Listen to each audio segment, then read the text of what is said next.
So I'm going to change the talk a little bit. You asked me about what healthcare is going to be like in 2050. And we can talk about many things. First, we have to thank our sponsors, because the reality is the synergy and the interaction between physicians and industry is one of the biggest problems today. If you notice, when I give a talk, I have 25 disclosures. And there's many academic surgeons and doctors go, oh, this guy's Cerfolio. Industry owns him. No, it's just the opposite. I talk to industry because they teach me more, and I have the chance to help more patients by partnering with industry. So that will be one of the biggest changes in 2015, is this negative connotation to doctors with conflict of interest will be just the opposite. The reality is I can't bring a single idea I have in my mind to a patient's bedside unless I partner with industry. Because the NIH grants in the United States, the National Industry of Health grants are going to be less. They already are. And I'm sure it's the same here. The dollars are being squeezed. So I want to thank all of our sponsors. In fact, are our sponsors here? Some of them are here. Could they please stand?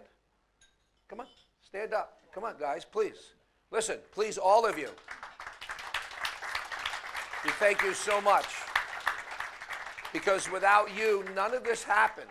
And it's really your commitment to patient's excellence. Yes, you want to make money. We want to make money too. But you do it by delivering better care to patients. And we love you and thank you for that so much.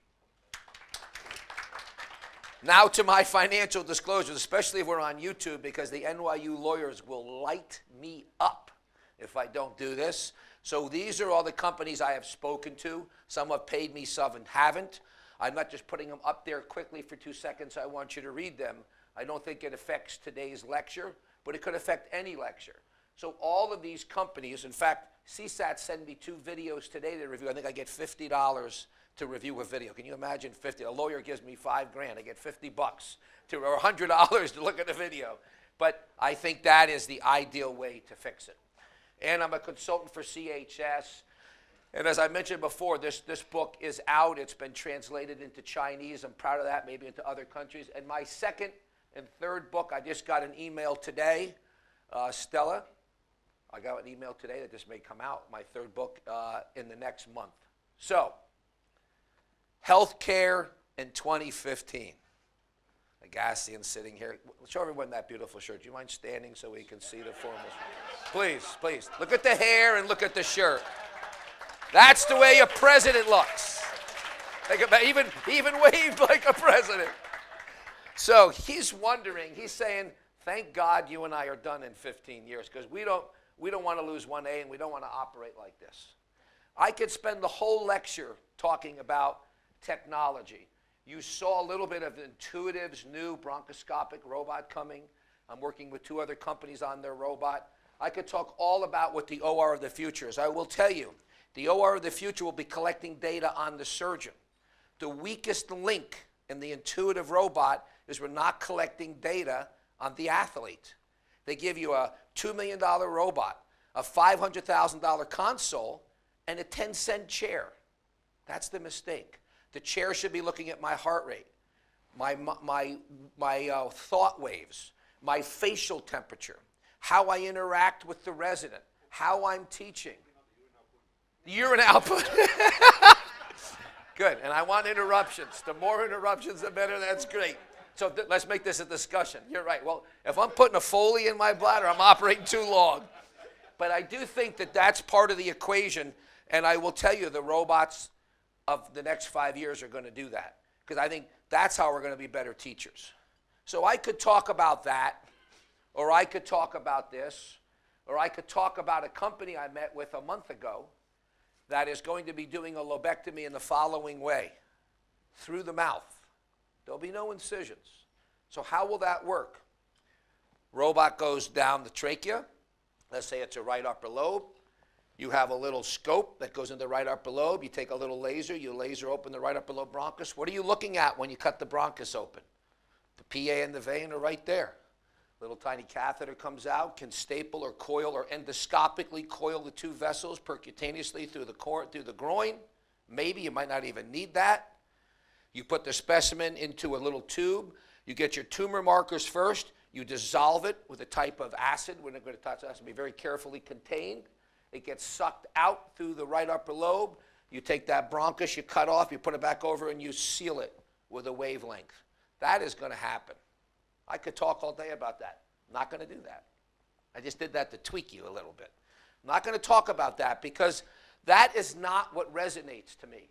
Technology is computers, is machine, is the Internet of Things, and it's great. But that's not where I'm going to be impressed with what changes things. What I'm going to be really impressed is how people change. And I think our people in industry here know that this is where we have missed the mark.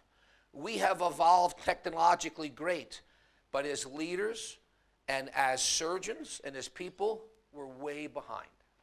So my talk today is not going to be about that with Aneeza's permission. It's going to be how we align people, how we team build, because that's where I think we're weak as surgeons, how we assess and track and measure both the assets we use in the OR as well as people in granular ways, how we train better, and then how we engage. And I'm going to do all that in about 12 minutes to 15 minutes. Nobody wants to hear a guy from New Jersey give a talk. Hell, I don't. That's why I got my wine. So I'm going to tell you 3 stories today. That's all I'm going to do. I'm going to tell you a couple of stories. And hopefully the stories entertain you and they segue. The first story, and what did you ask me when I sat down? Tell the audience. Stand up and tell the audience what you asked me about coaching. Stand up so we get you on YouTube and the internet. I asked you if you are still coaching your team before. Yeah, if I'm still coaching my boys in baseball. Right. And my boys would say, thank God that idiot isn't, because one went to college and got drafted. He's done. The other one went to college and is out of baseball. And my youngest son just started with Columbia. In fact, he had his first big inter-squad scrimmage yesterday. We talked about it for a long time on the phone later today. But I used to coach. And I'm going to tell the story. And, of course, this is not the kid. And this is not the kid. We're going to pretend that. And the story is about Billy. So Billy was the best player on his team, of course. So he made the All-Stars. And now he's on my team. And when you have 14 kids that were the best players on their team, I can only play 9 in baseball. Like soccer, you play 11. Hockey, you got 6. I only got 9. That means there's 7 kids or 5 kids sitting on the bench. In this team of 14, we got 5 on the bench. So Billy's on the bench. What do you think Billy's parents are telling him on the car ride home? Coach Cerfolio's an idiot. Let's hope Johnny, who's playing shortstop in front of you, gets hurt. Or let's say a prayer that Johnny makes a mistake. Or Johnny comes late to practice. Or even better, Johnny strikes out and makes an error. That's the narrative that Billy's hearing on the car ride home. Is Billy now aligned with me and the team? Is Billy aligned for the team to win? What's the goal of an operation? For the patient to get a great outcome at the lowest cost, the highest value, and all teammates get home early and are happy people. But is that what happens in your division? Or do you guys compete over patients? Are you just a little bit happy at M&M that another doctor had a mistake that you wouldn't have? Are you going to bed at night praying that your partners are better than you? Are you doing everything that you can do to make sure the patients are getting better care from your partners than you? And are we aligned? I don't think we are. I know we're not in New York City. I know we're not in America. Maybe you are here in a healthcare, government-driven society, but I'm not sure. What do you think, Denise? Can you comment on that? We're not exactly aligning like how we'd like to be. It could be better because I think there are a lot of intolerance still around. Mm-hmm. A lot of interferences which will actually dampen the best quality. What a great politician. Interferences, dampened. He didn't say I fight with the medical oncologist over cases or my partners, but what a great answer. There you go. Alignment. You can't be aligned when you work 12 hours a day in the operating room and you're a silo. You can't be aligned when you run a department and I'm under financial pressure to have money in my department. I don't give a damn about the radiation department or the medical oncologist because I got to make my ends meet. Does that align with the patient who has lung cancer? Do you think the patient with lung cancer cares if the Department of Surgery or Cardiothoracic, we have our own department, is making money? They just want what's best for them. That's why I took the job at NYU. New York University Langone Health Center had the prescience, had the vision that we want a healthcare center, that we want to drive a service line that aligns with the payer and with the patient. In my third book, which I'm now going to sell, even though it's not available to you yet, but Amazon.com, you can write it down and buy it, is about that. In the United States, the patient is not aligned to be healthy because they can be fat and they can smoke and drink and they pay the same thing for their insurance. And the insurers that pay for their health care don't want them in the hospital, but I only make money when they're in the hospital. I only make money when they're sick. So the teammates or the stakeholders in the whole process are not aligned. I should be making more money every day if I'm killing people not to smoke and preventing lung cancer. Now I would be aligned with patients. Now I would be aligned with payers, but I'm not aligned with my boss, the hospital. The hospital's only making money when their hospital's full. So do you see the problem with healthcare all over the world? The main stakeholders, the owners of the hospital, the patients themselves, the people who pay for the insurance, and the people who deliver wellness are totally a lack of a line. It is Billy all over again. We're doing the wrong thing. The future of healthcare is going to be aligned stakeholders. Align them so we don't look just like this, which is what I'm doing now in my own department. But we really look at global prevention care. Wellness and prevention should be what's driving where we're spending dollars, and we will. That's it for the first one. I'm already done. I'm on to the second one. It's not going to be that long, Gaston. Don't worry. It'll be okay. Because you want some more wine? You want some bread? Can we get him some bread? He looks hungry. Let's get the food going for the poor guy. He also, I think his glucose is a little low. Team building. When I go and look at ORs, this I get to do a lot, is I see very dysfunctional teams. Teams that really don't value one another. Surgeons yelling at nurses. Does that happen here in Singapore? No. We're getting better, but we still have that. Are there any nurses, any OR nurses in the room? All right. I want you to pick one and ask her to stand, Denise. Go ahead. Please, we want to get you on YouTube. Come on. Could you stand? Please, yes. Big round of applause. God bless you and thank you. You've been a nurse in the OR for how long? Since he was, I'm so sorry, I've been working for him for 23 years. Am I right? 23 years? Yeah, actually longer than that. So tell me, do the surgeons get upset in the operating room and yell sometimes? Yes, all the time. Why do you think this happens? Do you think they're mad at you? Oh, no, you don't get to sit down, girl. Do you think they're upset with you? No. But why do they yell? Let off steam, because we're under pressure. What happens when they yell at you? Do you respond? Are you happy about it? Or do you go home and complain about it? What'd she say? Ignore. Well, that's why you survived and you're here at dinner tonight. Because some people can't. So I think the single biggest change in the future is going to be how we build teams. And this one I really, really like. And so, because I love Stella, and she's ordering right now, I want you to order, but I want you to hear this part, because this will resonate with you. In fact, I want Stella to stand for a second. Please, Stella, stand up. Thank you for coming. So she's a Broadway producer. She knows all about teams and how teams function or don't function. She's got actors and actresses with gigantic egos, dancer with health issues, and I don't think that's the way to collect teams. I think they're doing it wrong on Broadway. That's why I wanted her to hear this. I think you should I think you're doing it wrong. Go ahead, have a sip, baby. Have a sip. I think you're doing it wrong. Because I think you have tryouts, and you pick the best dancers. But I submit to you, there's probably 50 dancers you could pick. That would be just as good as the 10 you picked that are the best. And of the 50 finalists, this is what you should be doing. And this is what I'm doing at NYU and at UAB, and it's unbelievably effective. And that is a 20-minute personality test before you get a team together. So if I'm going to have a committee For instance, we had a problem with on-time starts in the operating room. They wanted me to get a committee of nurses, doctors, and administrators. I said, every committee I'm on has to have an administrator, a nurse, and a doctor. But there's 20 doctors I could pick, just like Stella could pick 20 dancers. There are 20 administrators I could pick and 20 nurses. I then made them all do this.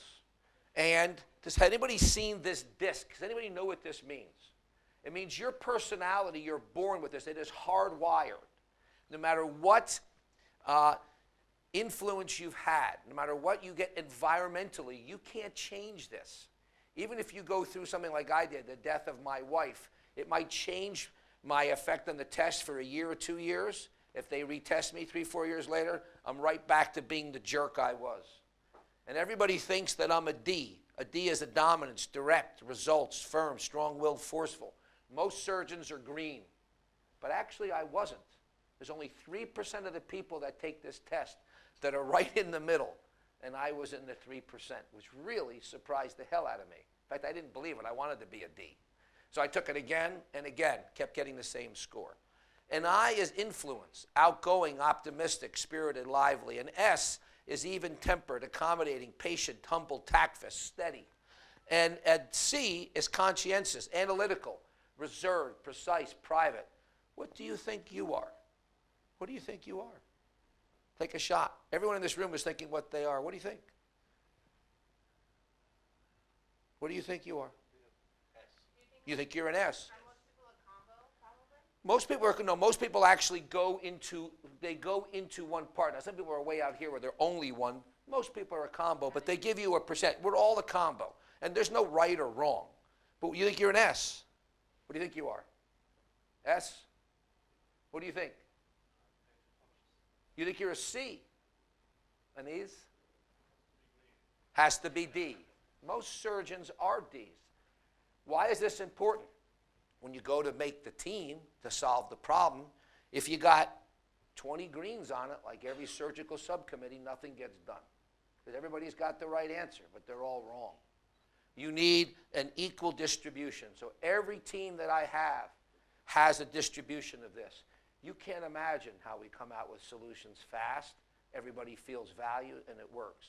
This is real science. This is the healthcare of the future. And how did I find out about this?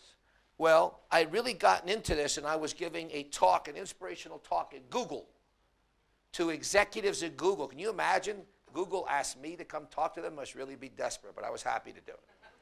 And when I went to the bathroom before my talk, like I did today in preparation, because my urinary output's great, bro. It's working great. I saw this on the way to the bathroom, right by a plug, and I took a picture of it. Google does the same thing. And only people in that room were executives that were making X amount of money. Huge, important executives. And I talked to them about this, and they said, well, we really don't. I said, well, you got it there, and you don't do it? They do it partly. And this shows what people are. Without any comments, yes, that is the president. Trump. Who is this? Dolly Parton. Influential. Sally goes, I love Dolly Parton. Who's this? Bill Gates. And I think the greatest example of an S. Who's that? Princess Diana. All incredibly influential. All great leaders. You don't have to be a D and have a big mouth like me and talk a lot to be a leader. You can be quiet and steady, or you can be conscientious. There's many ways to lead. But that leadership style needs to be gauged, assessed objectively, and teams put together that meld and work in like a symphony. A conductor, and that's what an operating room is, should be a conductor of a beautiful symphony where you need all of those instruments to work, but maybe a little bit more of treble, maybe a little bit more of bass, maybe some more violins, and you put it together. That's really the job of a leader, not to play any music, but to help direct the people in the operating room. Story 2. These are my boys, 2 of the 3. This is my youngest son, Matthew. This is my middle son, Alec. My older son, Robbie. They're all pitchers. Now, pitchers in baseball means they throw the baseball. Different love language, different coaching style. This is our future. Everybody's going to have a coach. How many people here have had executive coaching? How many doctors here have had executive coach? I have. No one's had a coach. You're too good, bro? You don't need a coach? You're too good? I've been to the Harvard Business Review. That's great, but you never had a coach. Why? Why do guys who hit a baseball get a coach? We're just taking out people's lungs. Why shouldn't we have a coach? So every leader in hospitals and the healthcare will have a coach. We'll all coach each other. And then we'll better determine coaching style. So here is my middle son, Alec. When he wasn't doing well, I would come out to the mound and say, you know, Alec, I love you. You're a great guy. You're doing great. You're working hard. You're sweating, man. You look good. We need you to throw strikes. Come on, buddy. You can do better than this. When my youngest son was not throwing strikes, I come out and say, what the hell is wrong with you? It's a 0-0 game. Throw strikes, or I'm going to rip your head off your shoulders. Yes, sir. And they both responded positively. Coaching style, love language. It'll be objectified. There'll be an actual list. When I go to a meeting with the other people in my division, I have a list of whether a D, an I, or a C, and an S, and I know what words resonate with them. And I look at 10 or 11 words that I'm going to use again and again, because those words are what D's respond to. D's respond to, I'm going to do this, this, and this. Yes, sir. The I say, I think we're going to do this. I want a team build. Great, I love this guy. That's how you're going to work. You're going to be able to interact with people by knowing their leadership and personality. Coaching style and culture. I took the picture out of my house because I showed it the other day. Plus, I didn't want to show that on the internet. But what you determine and what you measure and what you publicly report are your culture.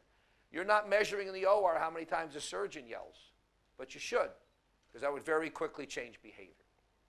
And that's what leadership is. Incredibly, this is almost a picture of my second book. My second book has this picture, and I must have stole it from this talk I gave in the past. But to me, that's what a leader is. I always tell my kid when we come to a hill, I am going to kick your ass, and I'm going to get to the top of that hill before you do. I'm not going to kick dirt in your face. I'm not going to knock you down, but I'm going to beat you to the top because I love competition. But when I get up there, I'm going to help you up, and then I'm going to beat you to the next hill. That's what leadership is. It's not beating somebody to the hill. It's doing that and helping them up, but not in a way that you're demeaning them. You're trying to beat them. That's why I beat them in every sport when they were younger kids. I didn't care. Leadership. Leadership is like golf. There's a whole bunch of styles. Sometimes you yell, sometimes you hit, sometimes maybe you cajole, sometimes you love and you pat and you hug. It's what's the best club, what's the best selection, and at what time. This will be the single biggest change in healthcare, is doctors will work less and the work-life balance will be assessed objectively. It's already coming. It was a big part of my first book.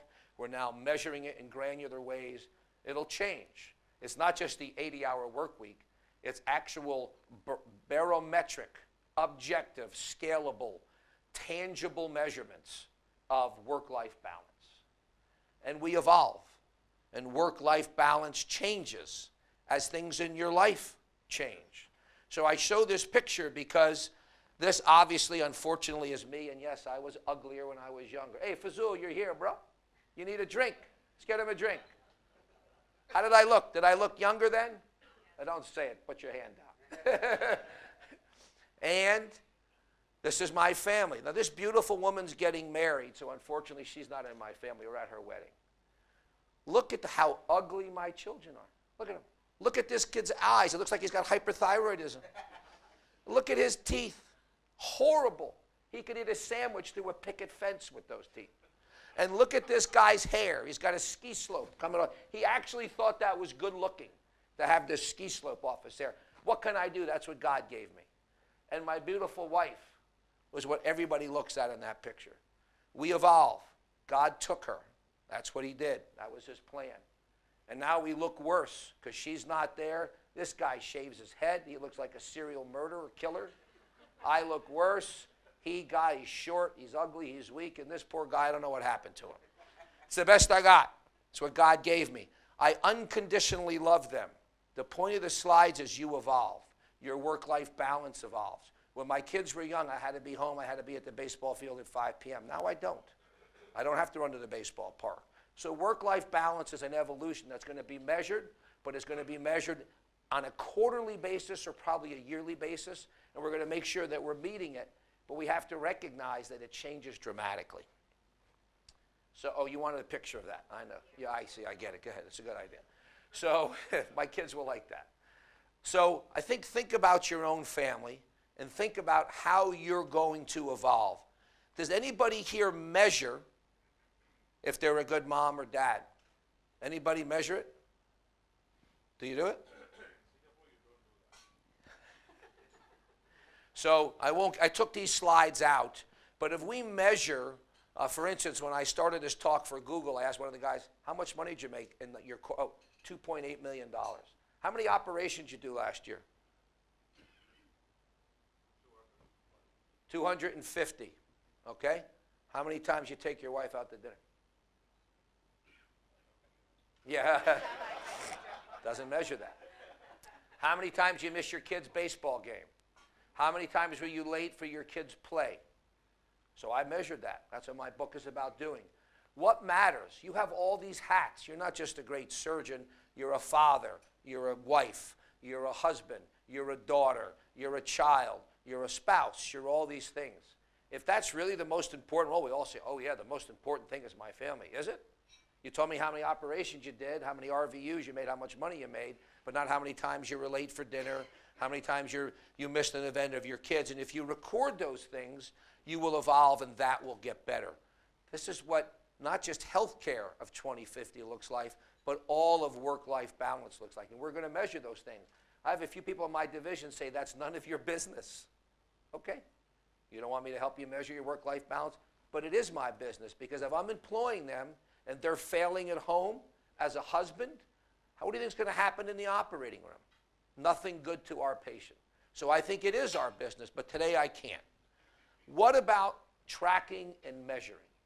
Now, this is a whole separate talk I give, and I'm just going to quickly tell you that I do have stock in this company, although it's not public, and this company is going to hit a home run. And my sister is one of the presidents of this company, along with her husband, who's the CEO. Example, in the United States, we have to wear vests in the operating room when you're measuring fluoro. These vests gets lost. 5 to 7% of vests gets lost, and the hospital has to be sure that they're working accurately because they have a life to them. Beds in the hospital, beds. We transport a bed from radiology to the floor, 3% of beds get lost. Where the hell do they go? How do you lose a bed? But we do. The Internet of Things is here to stay, and not just collecting where they are, but when do they need to be replaced? Are they effective in terms of what they're blocking? For the beds, we can measure actually the number of wheel rotations, when it needs to be changed, where they're going, how many times they bump into walls. We can measure all of these things. This company makes small digital chips that can be placed into a bone or in a leg. So when a patient comes to the emergency room, you just scan it. Their whole history is there. And it's shared in every emergency room in the entire world. How would you like that? Instead of finding out what type of operation the guy had in 1980, you're going to scan their leg. Is that 2050? No, that's 2017. That's today. We could do it today. Your wife scan your leg in front of you? Yes, she can. And your wife can scan what you had at night to drink, too. Not to mention the quality of lipstick that could be on you. So all that is coming. Now, we can all talk about privacy versus public domain. We all know we're going towards sharing data. Stella and I watched a movie coming out. It was a terrible movie with Tom Hanks called The Circle. No offense, Tom, I love you. But it was not a good movie. But the concept was great, that we have to be careful with that. But the Internet of Assets is 100% here. Smart assets. What did we hear at yesterday's talk? A smart stapler. A stapler that can sense how many reloads it has, that can sense tissue it compresses, that probably they don't have it yet, but will connect with a Wi-Fi and generate a medical record. So the patient has an air leak, we could say, hey, it sensed it accurately. That is meaningful data that on a granular level will change patient care. I should also mention that every airplane part pretty much in the world now has these chips on it, because these chips can be radiated, They're totally resistant to high degrees of temperature or low temperature and radiation. So these chips can be put into almost anything, not just human beings, but into any asset of things, and then be used to collect any metric you want. You should start thinking about all of the assets in your life, your car. Your kid goes driving, you put it in the car, it can tell you how fast they're going, it can tell you their blood alcohol level. It's incredible the power of this. This will be healthcare of 2050, and we should put it in patients, and patients who don't exercise, and we can prove if you do or don't, should pay more for their healthcare. They should pay less than someone like me who's working out 6 days a week. This is the beginning of it, public reporting. I show this because we're one of the few hospitals in the world that get 3 stars and lobectomy at UAB quarter after quarter, year after year over a 3-year period. But this will get more and more precise. Because I'm not going to talk about value because I talk too much about this, but value is quality over cost. And I've been doing a lot of writing and talking about it. This can be quantified. What people don't get, if the denominator is in dollars, the numerator must be in dollars. And then we as physicians need to do this. We've got to stop blaming administrators for problems. We've got to start measuring what is the actual profits and quality we have. And we've got to stop this 30 and 90-day myopic view of quality. Quality is not 30 or 90 days for an operation. It's 5 years if it's cancer. What is the 5-year survival rate and the reintervention rate? And when cardiac surgeons start doing that over cardiologists, all of a sudden they seem valuable. I just wrote an editorial for a European journal that says, when my dad needed bypass, when my dad had double vessel coronary artery disease 22 years ago, we didn't get a cath and a balloon. He had a sternotomy, and Dr. Hartzell Schaff at the Mayo Clinic gave him a 3-vessel bypass. Now he's 91. He's never had a single intervention. I hate going to the doctor. I'm too busy. Give me the best thing and let me move on. Engagement. So how do we get doctors and administrators to improve efficiency? Well, if the doctor shows up late and he gets paid the same, it doesn't matter. How is it in Singapore? Are the doctors on time? Usually. Okay, let me ask the 2 beautiful women in the back. Oh, no. Are they on time or do you wait for them? Come on, ladies. That looks like they don't want to answer, so I get it. So we've got 15 or 16 projects. I'm getting a little long and they're not serving food, so I'm going to move along. Can they serve food while I'm talking? No? Can you serve food? Please serve the food. Get these poor guys eating. It's late. Value stream mapping. Many of you heard me talk about this. This is what lean is. So it can be done for anything. How you get dressed. I showed Stella how quickly I can shower and get dressed and shave. 12 minutes. No wasted. 12 minutes. That's right, girl. 12 minutes. I can do it and do it efficiently. I don't look good, but I can do it. So that has to be measured. This is an example of what I would say is an inefficient kid. This is my youngest son on a Sunday morning. Every Sunday morning he wakes up and makes eggs. And I watch him do it, and this is what it looks like. Now, look at the body language. Is that your anesthesiologist in the morning? Is that the resident coming in? Does this kid look engaged? You slept well? And I go, did you sleep well? Goes to the refrigerator, gets the orange juice, closes it, goes back and gets the milk, gets a spoon, comes back. I go, bro, could you get the spoon and the fork at the same time? You're killing me. Does he look engaged in this process? And I say to him, Matthew, I love you, but you're the worst egg maker in the world. And he goes, what are you doing? Are you filming this? I said, don't worry, no one will ever see this. Don't worry. And then he says to me, Dad, I don't care. You see, that's the key. If the anesthesiologist doesn't care, if he gets paid the same to be inefficient, it's not going to change. If he eats the eggs the same way and doesn't have any skin in the game, it doesn't matter. So what do we do in healthcare? What would you do with an employee like that? You might give him a coach, send them to school, let him get a degree, right? That's what we do. I went and get my MBA. That's not the answer. It's not the kid. It's the activity and the buy-in. Here's the same kid on the same day doing something he values. This is my backyard. That's an automatic batting machine back here. There's a little hole. There's a computer back there throwing baseballs, 100 miles an hour. I can put the ball in, out. I got 12 pitches to pick from, or 8 pitches. Here, high-speed cameras. He can watch himself in slow motion. Does that look like the same kid? By the way, he was wearing a hat. It's 100 degrees and he's wearing a hat. Stupid. Does that look like a kid who's engaged in something? Yeah. Why? Oh, this gets him into Harvard, Princeton, Columbia. This gets him beautiful women. He's engaged in this process. So engagement of athletes is what we're going to have to do.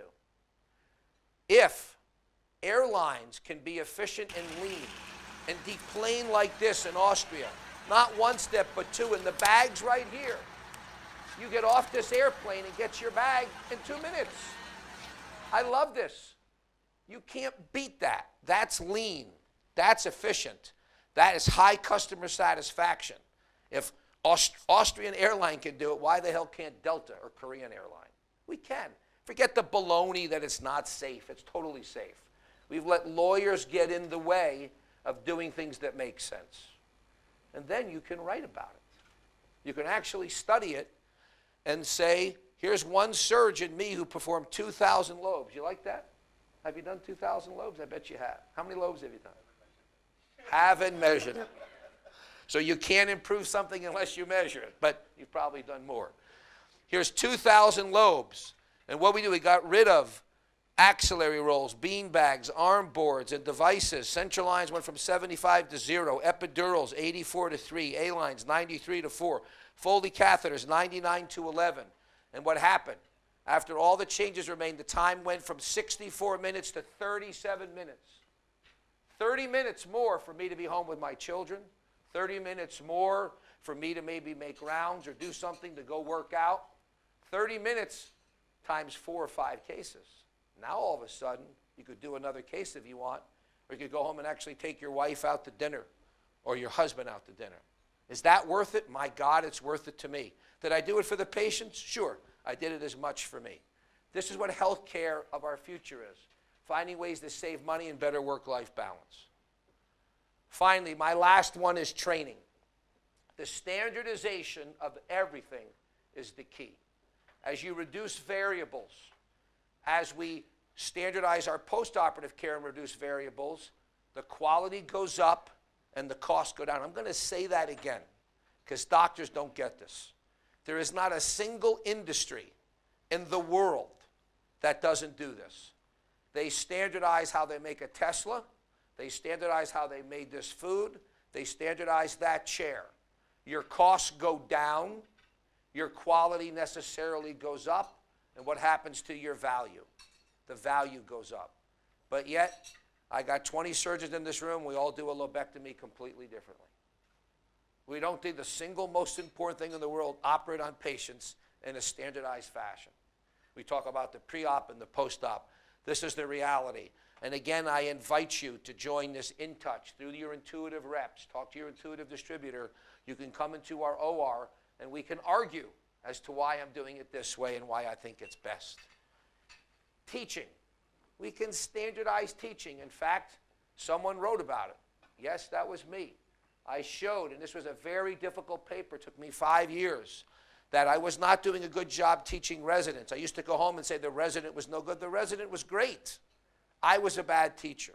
When I started standardizing how I taught and maintained metrics and quality for good outcomes, the resident was doing more and more and more, and the operations were still an hour and 45 minutes. Because I broke lobectomy into 41 parts, and then actually 19, a subset of 41, and I gave them 2 minutes to take a ligament down, 2 minutes to take a lymph node, 4 minutes to take the subcarinal node. If they couldn't finish it, I finished it, but then they went on to the next. So they were always restarting each thing, but I was finishing it to stay on time. This is also our future. Not just the beautiful interaction that I have here with the incredible Singaporean people, but all over the world. Here I am in a lab, and I don't know where. This is an attending, and this is me talking, and I'm teaching him. This is a cadaver. This is his team. So his team flies down to a training center, and I'm just sitting on the console for a few minutes, showing him how I can manipulate the cadaver, and here I am sweeping out the pulmonary artery Yes, aggressively because I'm busy. But I go to 12 stations and do this, and I do this once a quarter. It's a lot of work, but this is how we train, and we train better. So I'm glad the food's coming because I want to conclude and tell you that, yes, of course the future's going to have great technology. But to me, the technology has outstripped how we as people have evolved. We got to get better. We're going to have the tricorders that you saw in Star Trek aren't far away.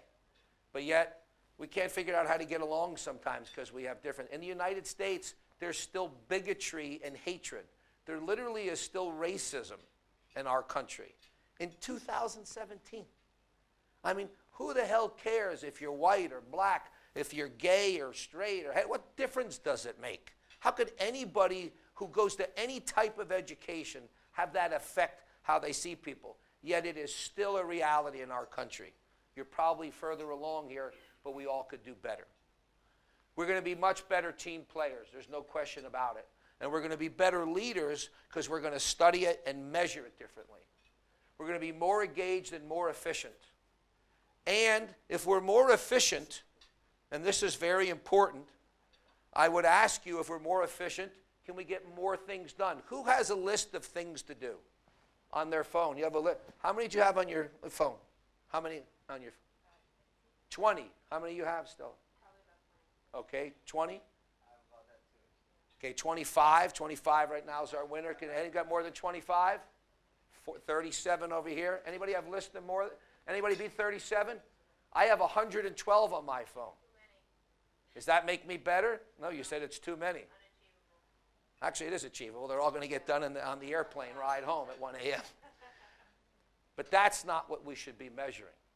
Instead of measuring a list of things to do, what we should have in our wallet is a list of who I want to be. That's what it should be. I don't want to be the guy who's going to yell at Stella because I did something stupid. I don't want to be the guy who yells at the resident because they put a hole in PA. That's the list that should be on our phone. That's the list that should be in our wallet. Who do I want to be and how do I want to treat people as opposed to what do I have to do? You know, when my wife died, I had to write her eulogy. And it's not something I want anybody to ever have to do in this room, but people have lost children. And I want you to think about, this is not a morbid thing. This is something you actually should do. All of you should actually go home tonight, and I usually get 3 or 4 emails from people that do this, and write your eulogy. If God forbid something happens to you tonight, what would it say in the newspaper about you? And here's the best part. If you don't like it, you got time to change it. You got time to change the narrative. That's the most incredible thing. You know, my CV is 112 pages. My wife's CV was 2 pages, but she was a much better person. And she achieved more with her personal interaction than I did because I worked a lot. And it made me think about the fact that, what is my eulogy going to say? Oh, he did a lot of surgery, coached a lot of Little League teams, but how many people did he really affect and influence? So I've been rewriting my eulogy. I want to be a better teacher. I want to be a better mentor. I want to be a better guy. So my last point is, if you're not happy with what your eulogy would say today, fix it so it would say something more tangible for you tomorrow. With that, I'm so honored to be here, and I thank you. God bless you. Thank you.